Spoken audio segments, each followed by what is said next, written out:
Hi, I'm Tom Foster. I'm editor-at-large of Inc. magazine as well as Texas Monthly, and I'm really glad to be here today with somebody I've known and whose work I've admired for many years, and that's Jag Bath.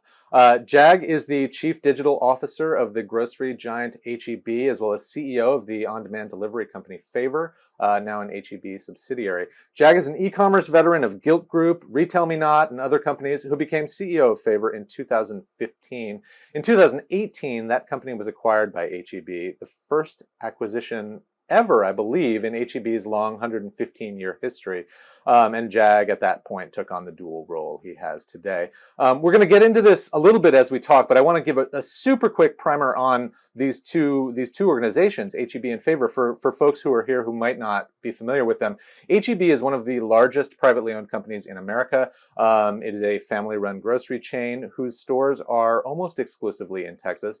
And Texans are almost religious about how much they love H-E-B and see it as something more than just a place to buy groceries. And that's not overkill, what I'm saying there. If you're in Texas, you know what I'm talking about. Favor is an on-demand delivery service, as I said, not unlike, say, DoorDash, with the critical distinction, this happened before the H-E-B acquisition, that Favor's efforts are focused on Texas as well.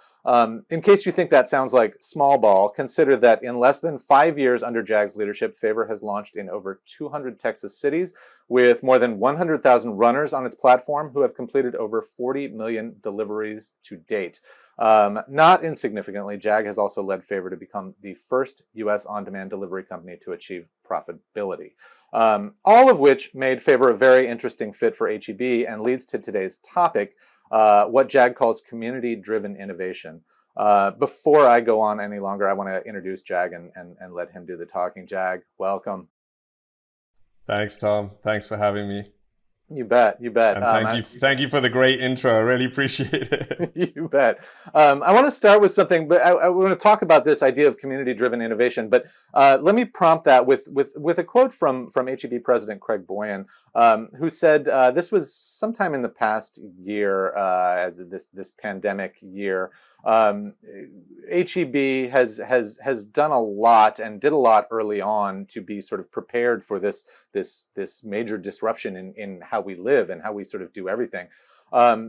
Craig's quote says, we are constantly in a year-round state of preparedness for different emergencies. We keep emergency supplies at almost every warehouse and have water and other supplies staged and ready to go and kept in storage to make sure that we are ready to react quickly when a crisis emerges, whether that be a hurricane or a pandemic. We take being strong emergency responder in Texas to take care of Texas communities very seriously. That sounds not necessarily like somebody who works for a grocery chain, and more like a quasi-governmental agency or something. I think it gets to the heart of this sort of community connection that we're talking about, and I'm curious from your perspective, especially coming into a company like that post-acquisition, how central was that to sort of the organization that you joined and how you began to think about your organization? Yeah, I mean, look, it's there's no doubt that community is at the heart of what we do at H-E-B. In fact, it's actually what brought the two companies together. H-E-B has been around, as you mentioned, Tom, for over 115 years now. Favor has only been around for 7 years, but yet the common ground, if you like, in terms of the conversations that we were having during that process of bringing the two companies together was all around community. It has definitely been a pretty amazing time, I would say, at H-E-B for me in the past 3 years, learning more about what this means and this people-first approach that has always been at the heart of H-E-B. But we say it slightly differently at Favor, but it means the same thing, which is a community-first approach at Favor. Both of these values, if you like, are at core of H-E-B. They're at core of Favor as well, even though the two companies have been around for a very different amount of time, over a century for H-E-B and less than a decade for Favor. And so Craig's quote that you mentioned is very true. Said differently, when community is at the heart of everything that you do year round, you are always thinking and operating around how you better support your community. That's great. I want to mention. I want to talk about sort of how that then translates into reality, into actual actions.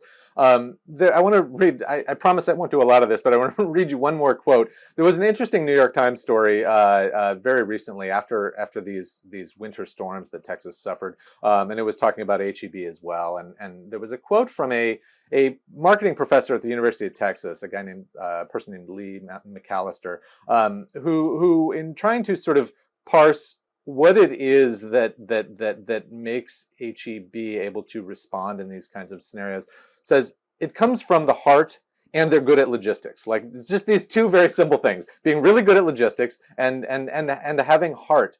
And so as we go through this and talk about some specific examples of what you guys did, both HEB and Favor and together, I want to try to like parse out how those two things kind of played out. This like the very nuts and bolts piece of it, and this sort of thinking about people piece of it.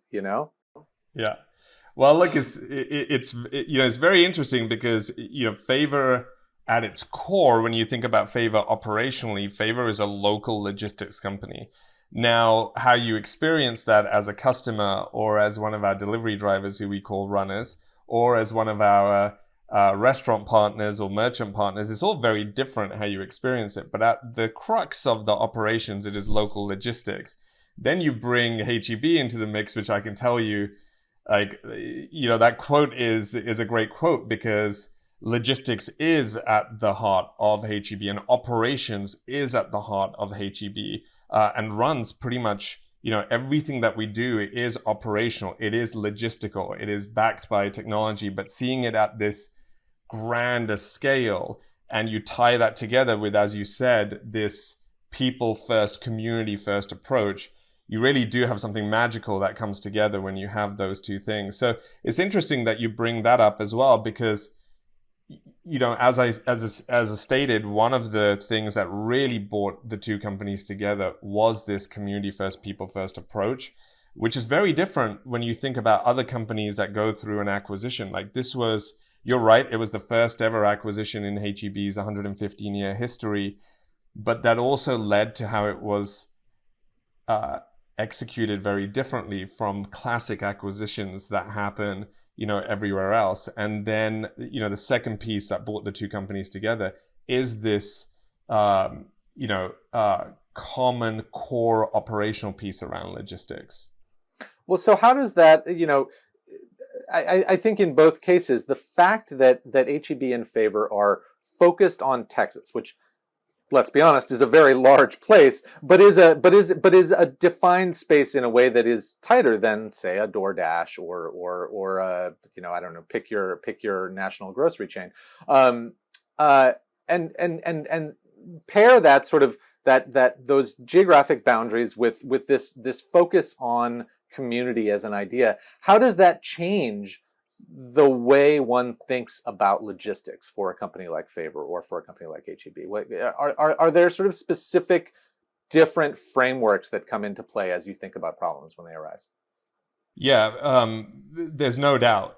First of all, I would say, it's clear, maybe not everybody listening in on this knows this, but HEB is stitched into the fabric of Texas.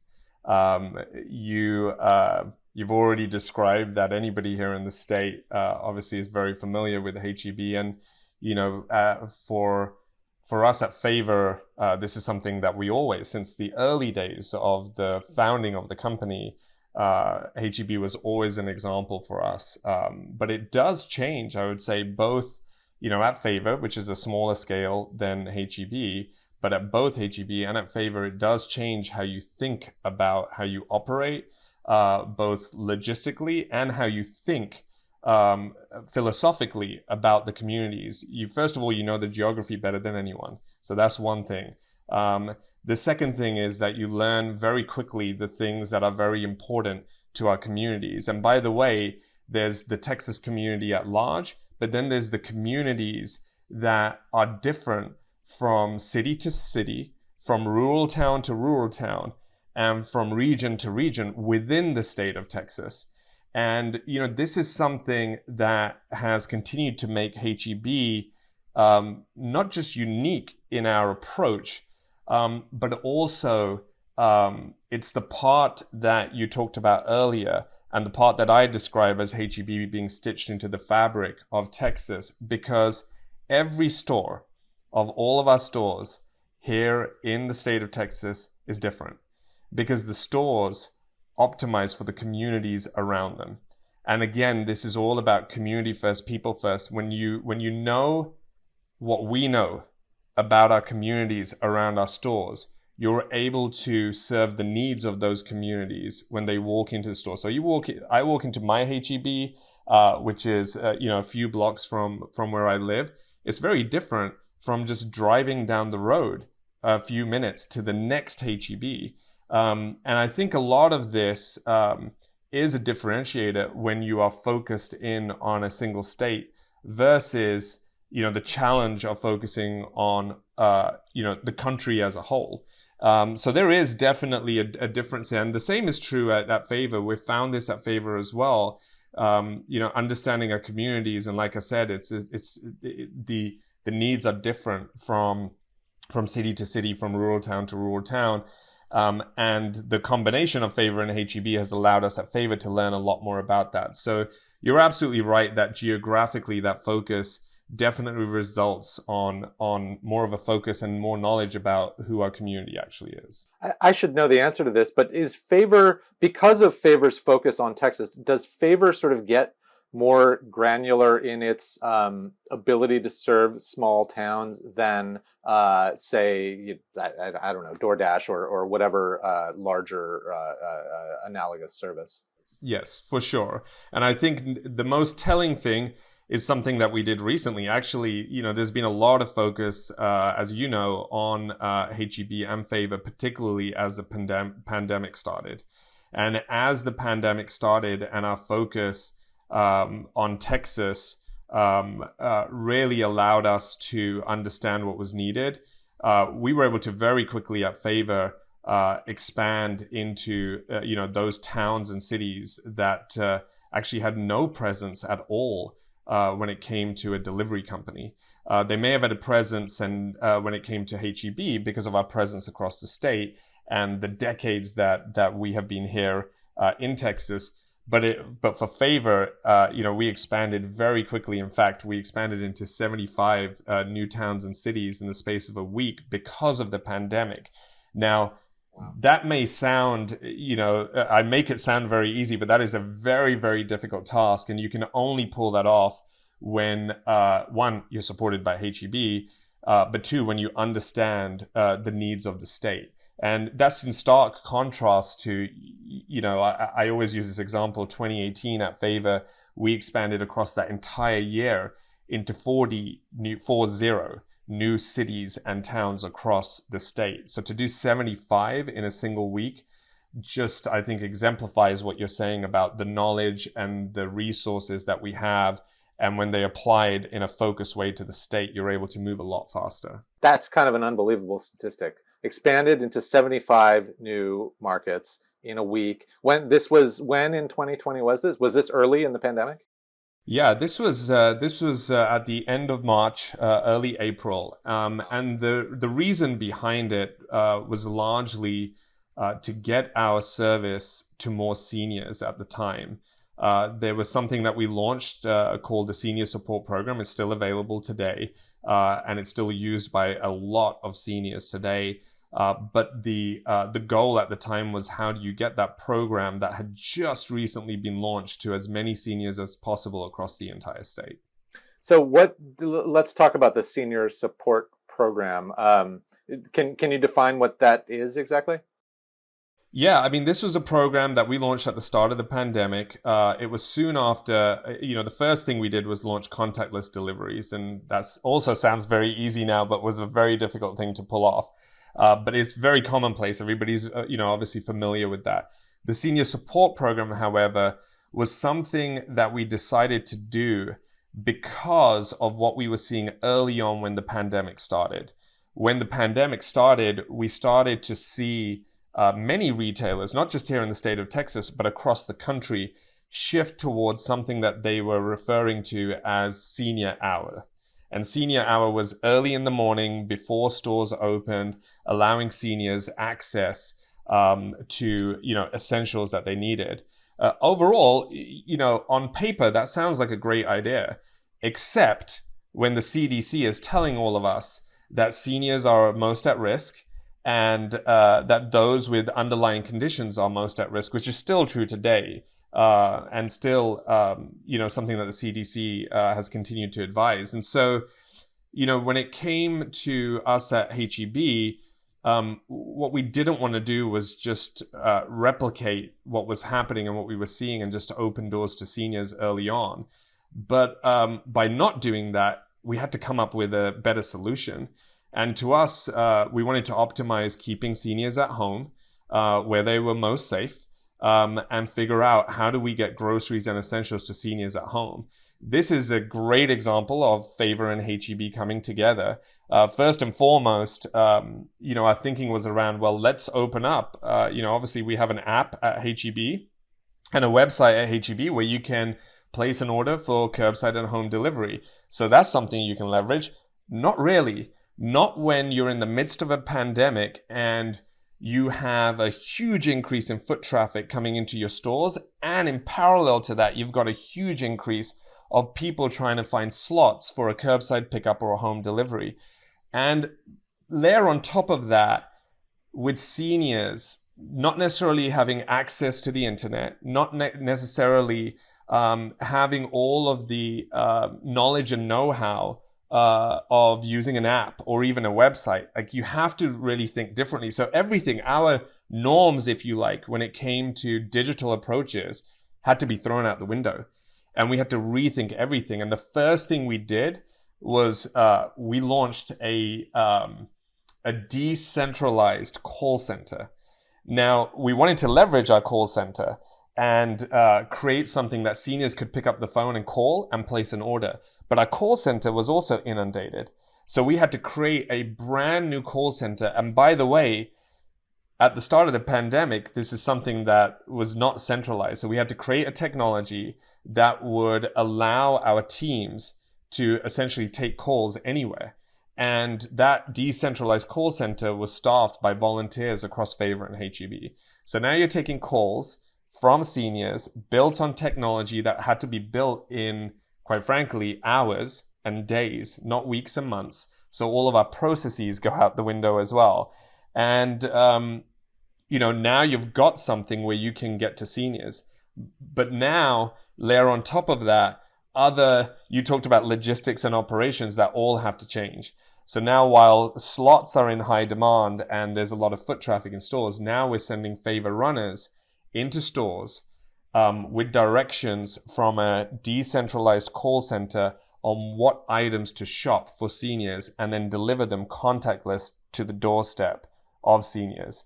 And so if you think about what I just described there, that is not your classic technology approach at all, but it gets to the heart of the problem that we had to solve. So that was the program itself in a nutshell. And then the question was, how do you get that to as many seniors as possible, which drove that launch of 75 new markets in less than a week to get it to as many seniors as possible. That is a fascinating example. And what I think is equally fascinating about all of this is that, we're not talking about, hey, we need to think about our community in a way that sounds like, corporate, CSR or something, like a, hey, let's do some philanthropy, let's do some do-good stuff. But this is core to the service that these companies provide. And I'm guessing, that in the process, I mean, you sort of spoke to this when you said that you guys launched 75 new markets. I'm guessing that this has been just a bonkers business year for both companies as well, right? I mean, and not, I don't mean that in an opportunistic way. I mean, like it's fascinating how these things go together, right? You serve an audience with great need, and provide innovative solutions for them at a time of great need, and that is good for your business as well, right? Can you speak to that?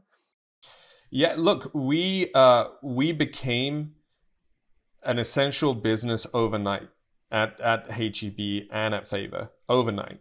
And in every sense of the term, this is not my terminology, this is the terminology of the state and the country, classified as an essential business.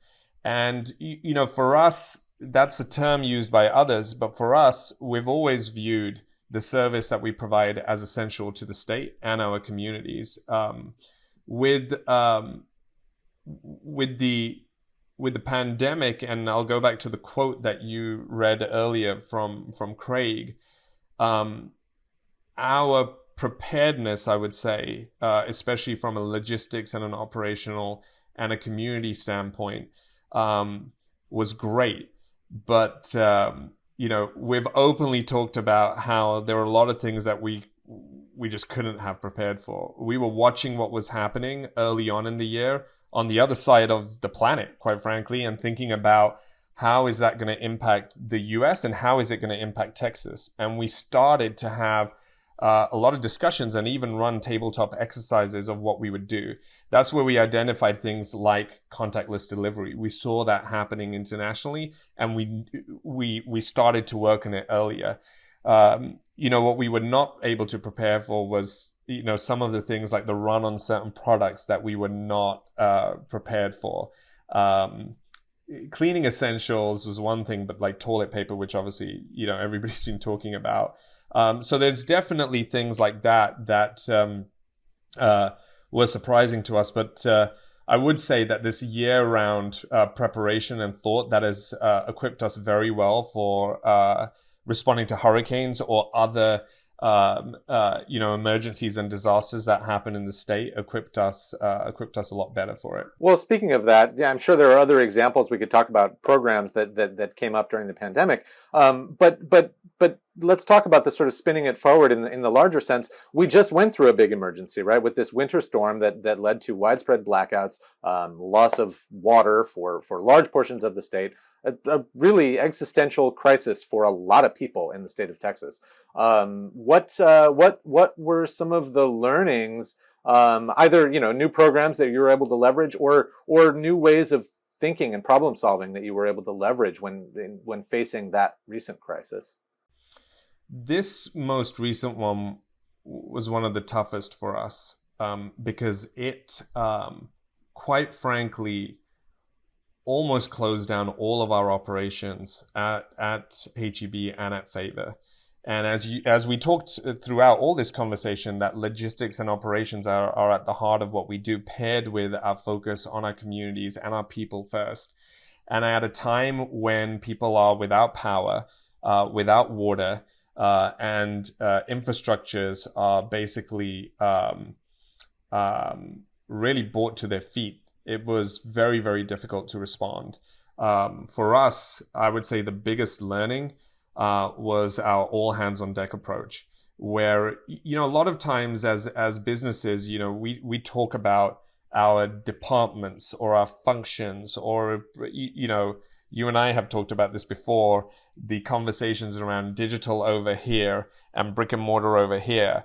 All of that in a crisis doesn't matter. It's all irrelevant. What matters is all hands on deck and everybody working together. And that's what we did in the latest crisis. Our latest crisis was, how do we get the state back on its feet, our people back on their feet, the operations all up and running again, because all of this has to work. And then, of course, very quickly putting our disaster relief efforts to work.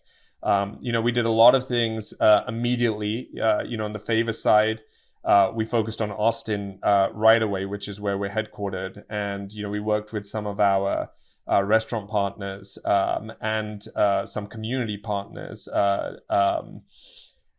in Austin Mutual Aid, Good Work Austin, to provide almost 3,000 meals to people and get those delivered. But then we started to see what was happening in food banks. And food banks, I think everybody's familiar with this, but food banks, primarily depend on supermarkets and other retailers like HEB to provide food. Now, when an entire network shuts down, our food banks were already struggling. So we moved pretty quickly to get 20, I think it was about around 23, it might be even more than that, 23 truckloads of food and meals to Texas food banks as soon as we could get back on the road. We worked with other suppliers and partners to get water to people, over 20 trailer loads of water. And that included working with Publix out of state. So just a great example of teaming up with another retailer to bring, water in at a time of crisis. We also, we put, while we focus on obviously community and our operations at a time like that, where your operations are somewhat halted, you have to put donations to work. You just have to. And so, we donated $1 million to Feeding Texas, and that's going to be distributed to 18 food banks across the state. And so, I think programs like this that we're familiar with, together with our operations, really helped in this most recent crisis. And so it was all of our learnings, I would say, over decades on how do we get back on our feet when all of us were affected across the entire state. This was not like one part of the state affected where you can rely on operations somewhere else. Like, let's say what happened with Hurricane Harvey. We relied on our operations everywhere else in the state to put those to work. But in a scenario like this, I think, we've never seen an impact like this, which was statewide. Thank you, Jag. It's always really fun to connect, and kudos on all the good work this year, and best of luck. Thanks. Thank you, Tom. Appreciate the time today. Thanks. Take care.